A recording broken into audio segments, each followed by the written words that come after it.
या परीक्षेची प्रश्नपत्रिका विकण्यासाठी काही लोक येणार असल्याची माहिती पोलिसांना 27/6/2026 रोजी मिळाली। सदर माहितीची खातरजमा करून टीईटी प्रश्नपत्रिका विक्रीस येणाऱ्या 3 व्यक्तींना पोलिसांनी सापळा रचून ताब्यात घेतले। सदर व्यक्तींकडे असलेल्या वस्तूंमध्ये दिनांक 28/6/2026 रोजी होणाऱ्या शिक्षक पात्रता परीक्षेचे म्हणजेच टीईटीचे पेपर त्या ठिकाणी आढळून आले। याबाबत शिक्षण विभागाच्या वरिष्ठ अधिकाऱ्यांकडून खात्री केली असता सदर प्रश्नपत्रिका 28/6/2026 रोजी होणाऱ्या परीक्षेची प्रश्नपत्रिका असल्याचे समजले। त्यामुळे राजू श्री प्रयाग शाव व इतर 2 यांच्या विरुद्ध महाराष्ट्र शासनाद्वारे आयोजित शिक्षकांसाठी होणारी टीईटी परीक्षेची प्रश्नपत्रिका गैरमार्गाने प्राप्त करून गैरमार्गाने परीक्षार्थींकडून मोठी रक्कम स्वीकारून त्यांना वितरित करण्यासाठी बाळगली म्हणून कोंडगाव पोलीस ठाणे भिवंडी ठाणे शहर पोलीस आयुक्तालय येथे दिनांक 27/6/2026 रोजी गुन्हा रजिस्टर क्रमांक 281/2026 भारतीय न्याय संहिता कलम 318(4) 316(5) 61(2) सह महाराष्ट्र स्पर्धा परीक्षा अनुचित मार्गास प्रतिबंध अधिनियम 2024 चे कलम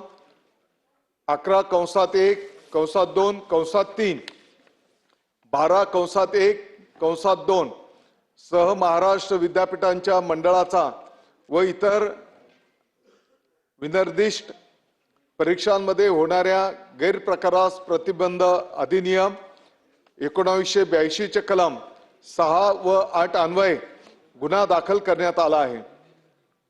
सदर गुन्ह्यातील 3 आरोपींना दिनांक 27/6/2026 रोजी अटक करण्यात आली आहे।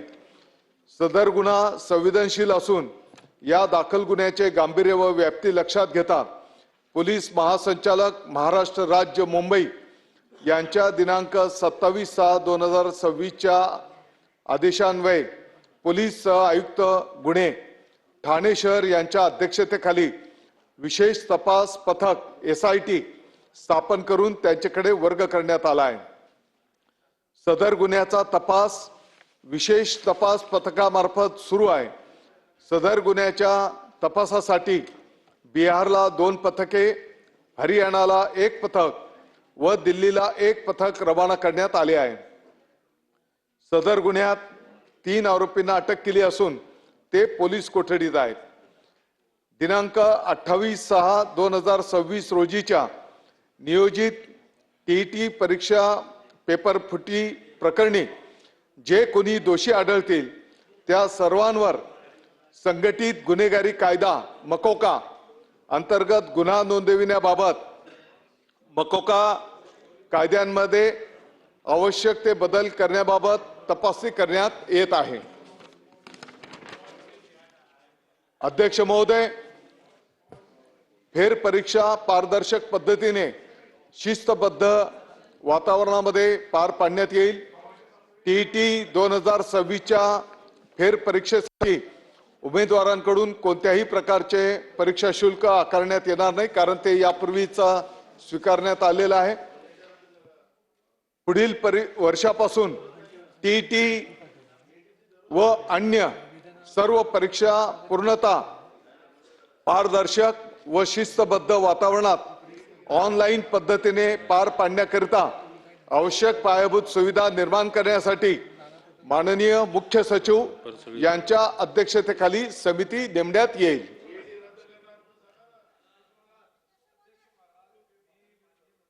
त्यांचं अभिनंदन करतो की त्यांनी सविस्तर माहिती दिली। मी गृह विभागाचंही अभिनंदन करतो की त्यांनी गुन्हा होण्याच्या अगोदर पकडलं। पण या मागे मंत्री महोदय एक गोष्ट लक्षात आली की आपण महाराष्ट्र आत्मनिर्भर करण्याचा संकल्प आपला आहे, प्रत्येक गोष्टीमध्ये पुढे जाण्याचा संकल्प आहे। मग याच्या प्रश्नपत्रिका आग्र्यात का छापतो आपण? अनेक वर्षापासून जर या प्रश्नपत्रिका आग्र्यात छापल्या जात असतील, देशाचा आमच्या राज्यावर विश्वास आहे, नाशिकमध्ये नोटा छापायसाठी महाराष्ट्राचा निवड करतात आणि प्रश्नपत्रिका छापायला आग्र्याची निवड आपण का करतो? माझा सूचना आहे, जर हे खरं असेल की आग्र्यामध्ये प्रश्नपत्रिका छापल्या जात असेल तर ते बंद कराव्या, महाराष्ट्रातच प्रश्नपत्रिका छापाव्या. कारण या गुन्ह्यातून एक गोष्ट लक्षात आली, कोणीही महाराष्ट्रीयन माणूस पेपर फोडण्यामध्ये महाराष्ट्रीयन माणूस नाही आहे, हे तिकडचे आहे सर्व. आणि तुम्ही तिकडे पेपर छापाल आणि मग तर तिजोरीमध्ये पैसे ठेवले आणि तिजोरी तागाच नाही आहे. म्हणून माझी आपल्याला विनंती आहे की प्रश्नपत्रिका जर आग्र्याला छापतात ही माहिती खरी असेल तर यापुढे आपण निर्णय करावा की आता प्रश्नपत्रिका या महाराष्ट्रातच छापल्या जाईल, कोणत्याही इतर राज्यात छापल्या जाणार नाही. एवढी जर आपण घोषणा केली तर निवेदन परिपूर्ण होईल. नाही, निवेदन परिपूर्ण होईल, नाही तर पुन्हा पुढच्या अधिवेशनात हा पेपर फुटला, तो पेपर फुटला. आता त्या इन्स्पेक्टरचं अभिनंदन की ज्यांना फक्त फोन आला अध्यक्ष महाराज आणि इतर इन्स्पेक्टर सारखा तो रिकामा झोपत नाही बसला, त्यांनी जाऊन पकडून आणलं. अन्यथा काय झालं असतं, परीक्षा झाल्यावर जर बोंबाबोंब झाली असती तर पहिलेच आपल्या नावाने तरुण ओरडतो, अजून ओरड वाढली असती. आता कमीत कमी आग्र्यामध्ये पेपर छापणार नाही एवढी तर काळजी घ्या. ठीक आहे, निवेदनावरती चर्चा नको आता. अध्यक्ष महोदय, हा, सन्मान्य ज्येष्ठ नेते सुधीरभाऊ मुनगंटीवार साहेबांनी जो मुद्दा उपस्थित केलेला आहे, मला वाटतं की या सर्व चौकशीच्या संदर्भामध्ये शासन अतिशय गंभीर आहे. SIT चौकशी नेमण्यात आलेली आहे आणि निवेदनामध्येच हे पण या ठिकाणी विशद करण्यात आलेले की येणाऱ्या काळामध्ये TET सह इतरही काही परीक्षा, इतरही डिपार्टमेंटच्या या संपूर्ण पारदर्शक पद्धतीने होण्याच्या दृष्टिकोनातनं ऑनलाईन सिस्टम